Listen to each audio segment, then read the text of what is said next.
తెలంగాణ రాజకీయాల్లో మంత్రి కొండా సురేఖ వ్యాఖ్యలు అటు కాంగ్రెస్ పార్టీకి ప్రభుత్వానికి తీవ్ర నష్టాన్ని తెస్తున్నాయి. గతంలో సినీ నటుడు నాగార్జున ఆయన కుటుంబ సభ్యులపై తీవ్ర విమర్శలు చేసి పెనుదుమారం రేపిన సంగతి తెలిసిందే. ఈ క్రమంలోనే తాజాగా మంగళవారం రోజున forest college and research institute లో ఏర్పాటు చేసిన 10వ వార్షికోత్సవ వేడుకలో పాల్గొన్న మంత్రి కొండా సురేఖ సంచలన వ్యాఖ్యలకు తెరతీశారు. తెలంగాణ రాజకీయాల్లో మంత్రి కొండా సురేఖ వ్యాఖ్యలు అటు కాంగ్రెస్ పార్టీకి ప్రభుత్వానికి తీవ్ర నష్టాన్ని తెస్తున్నాయి. గతంలో సినీ నటుడు నాగార్జున ఆయన కుటుంబ సభ్యులపై తీవ్ర విమర్శలు చేసి పెనుదుమారం రేపిన సంగతి తెలిసిందే.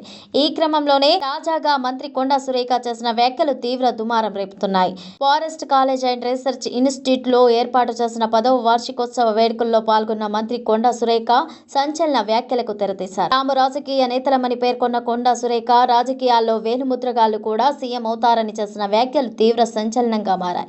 ఎంతో కష్టపడితే గాని ఐఏఎస్ ఐపీఎస్లు కాలేరని, ఎంత కష్టపడి ఐఏఎస్ ఐపీఎస్లైనా చివరికి తాము చెప్పింది వినాల్సిందేనని కొండా సురేఖ కీలక వ్యాఖ్యలు చేశారు. ఇప్పుడు కొండా సురేఖ చేసిన వ్యాఖ్యలు నెట్టింట తెగ వైరల్ అవుతున్నాయి. గత 10 ఏళ్లలో తెలంగాణ హరితాభివృద్ధికి ఎఫ్సీఆర్ఐ కీలక వేదికగా మారిందని తెలిపారు. అడవులను పరిరక్షించడం, వాతావరణ మార్పుల నియంత్రణ, జీవ వైవిధ్య సంరక్షణలో నైపుణ్యం కలిగిన యూత్ను తయారు చేయడంలో ఎఫ్సీఆర్ఐ సంస్థలో ముందు వరుసలో ఉందని పేర్కొన్నారు. విద్యా ప్రమాణాలు, పరిశోధన, మౌలిక వసతులు చాలా అభివృద్ధి చెందినట్లు పొగడ్తల వర్షం కురిపించారు.